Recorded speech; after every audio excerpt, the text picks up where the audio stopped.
My presentation tonight will focus on the use of social media in support of wildlife or biodiversity conservation. Most of you should be aware of this crisis that we are facing, and I think this figure gives you an overview of what could happen in the future if we don't take an action. And not only these crises affects biodiversity, but it affects us. As a matter of fact, we are all wearing masks in this room because there's been a spillover of a zoonotic disease from wildlife to humans via the wildlife trade, which is one of the main threats that is causing this decline in biodiversity. Not only we need to take action in terms of supporting biodiversity recovery via use of adequate conservation actions, but we need to be placing these actions also into broader strategy for achieving global sustainability. For instance, in relation to achieving reduction in emissions and producing food sustainably. We also live in the information age, which is a time where all of us, and I can see that some of you are using your phones to be sharing some information with your network tonight, where we can use digital data and technologies to help reverse the biodiversity crisis. And this is actually what my lab, the Helsinki Lab of Interdisciplinary Conservation Science, is doing at the moment. We are using digital data, particularly social media data, to help reverse the biodiversity crisis. So why are we using this information? Because it provides us information about who is interacting with nature, where and when they are doing it, what information they share on social media in terms of images and text content. And we can also see what are the networks and the preferences from this information. The lab has been doing and is still doing a lot of work on using these important sources of information, as well as we are using other sources of digital data, for instance, from Google searches. And we are doing so to mainly target two broader topics. One is to investigate threats to biodiversity, and of course, how to be using science to help reverse or to help stop these threats. And the other one is to be looking at opportunities that arise from involving people more into nature. And this information is very important for us, for our research, because it represents people-nature interactions. The global biodiversity crisis is caused by us, and the way that we have to be addressing it is to be understanding how we can respond to that. It's also information that comes at very spatial and temporal, very fine scale, which we can use for informing decision-making at very fine scale. It's rich in content, and because the biodiversity crisis is partly caused by the lack of resources to counteract it, it comes for free, it's open. And I'm sure many of you will pose a question, yeah, but we are concerned about, data privacy, who is using our data, how are you using this data? We know all the time about these scandals that have occurred where some platforms have shared the data without consulting the users.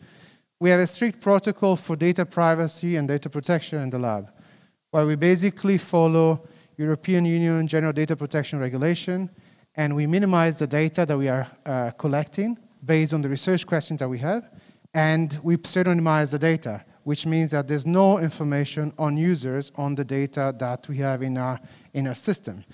The user ID information is replaced by a code, a number. And how are we using this data, or how have we used this data? Well, an important focus on the lab at the moment is on investigating illegal wildlife trade from digital platforms. And why is this work important in terms of trying to counteract the loss of biodiversity? Well, from this example that you see on my back, you can see that we were able to access data from Twitter, open all the links and harvest all the images that were contained in those tweets, which created a big data set.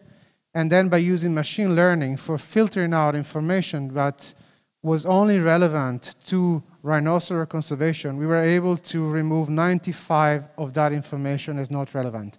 Imagine you are a police officer trying to go through each social media post, trying to find someone smuggling rhino horn, as opposed to using this method where you have to be going only through 5% of that information. So first application. We've also, and I'm putting up this slide which refers to Kruger National Park in South Africa, but we've also done it for national parks in Finland. We were able to validate social media data versus traditionally collected data sets originating from surveys. And what we found was that social media could be used in place of very expensive and time-consuming surveys to assess preferences of tourists for biodiversity. Not only we saw that some platforms, such as Instagram, was much better at depicting interest for large charismatic species and landscape, and some others, like Flickr, were important to be depicting information about less charismatic biodiversity. So the lesson learned here is like validate the data and use different social media platforms because they will tell you different stories. And this is actually what we continue doing as part of the work. And this work is important because it can inform protected area management about what's the most effective marketing to promote biodiversity and support conservation of the same. And then finally, as an example, as I don't have a lot of time tonight, we just actually looked at the most important sites for global conservation. So these are the sites that you see on this map. We had data collected by partners on the threats from human pressure at those sites, and we used social media data to see where there were more tourists or social media users to be seen whether we could identify the most threatened sites by human activities globally. And these sites are presented in dark red on this map. So a number of uses. We continue doing using social media data for a number of purposes. I don't have a lot of time tonight, but if you want to follow our work, get in touch with me or follow the work of the lab. Thank you very much for listening.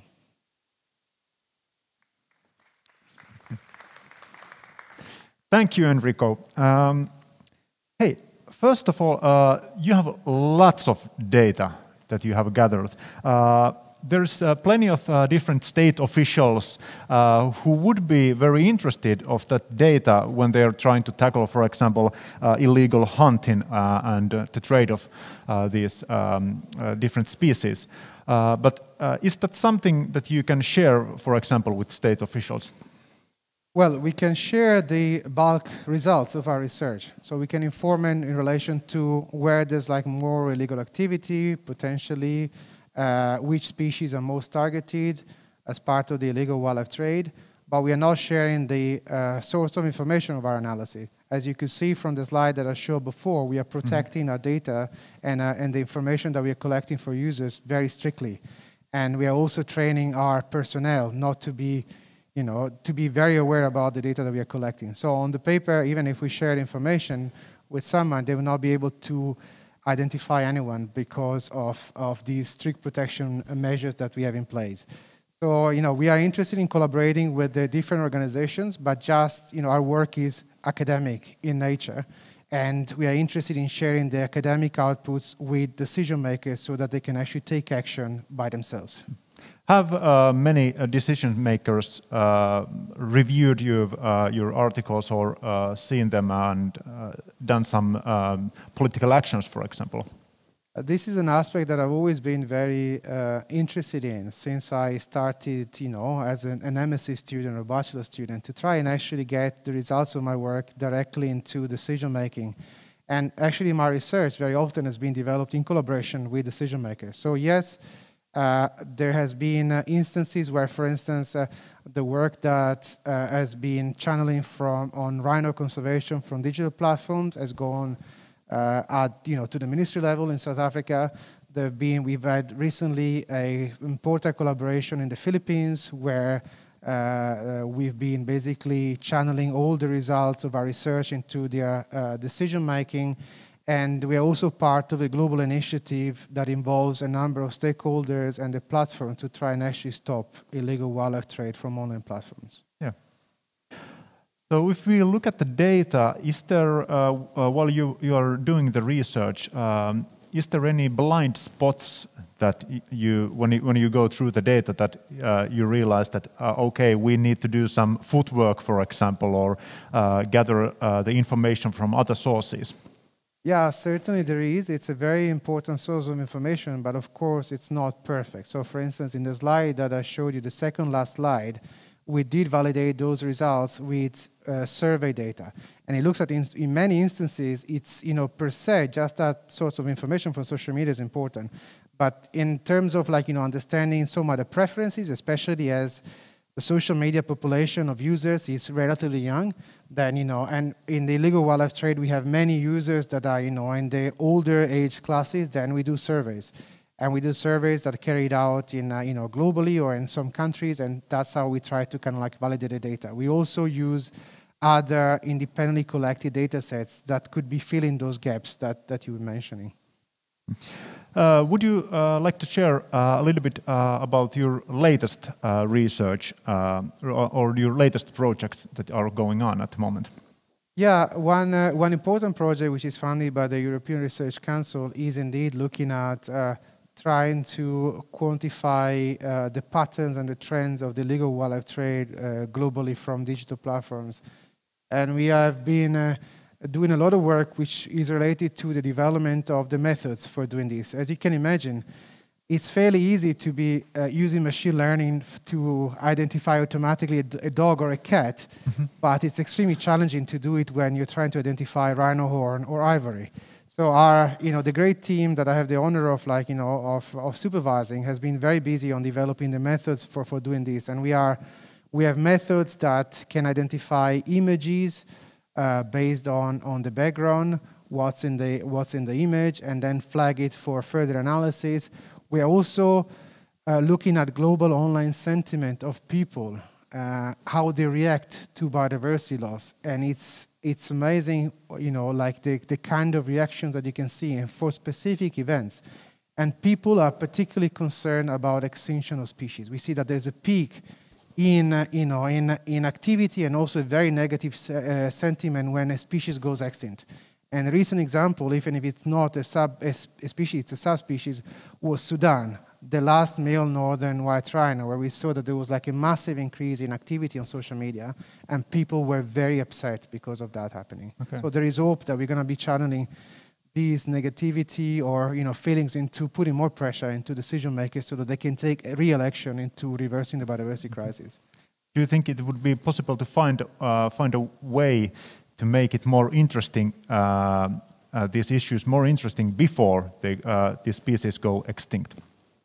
Yeah, that's of course something that is a very interesting research question, I think. And we could be investigating this further. Thank you for giving me that opportunity. Yes, we could be looking at the species that we know that are declining over time. And we could be pinpointing, for instance, based on the characteristics of the species, how much reaction there will be in the general public. But I think the most important thing is that we really, the public has to become more sensitive about this crisis, and also we as scientists have to be taking a higher stand on putting pressure on decision makers, because it's not enough, what's being done, not only, but it's affecting us as human beings on this planet. And very selfishly, we don't think about generations to come, which are going to be mostly affected by our inactions at the moment. Yeah. Thank you, Enrico.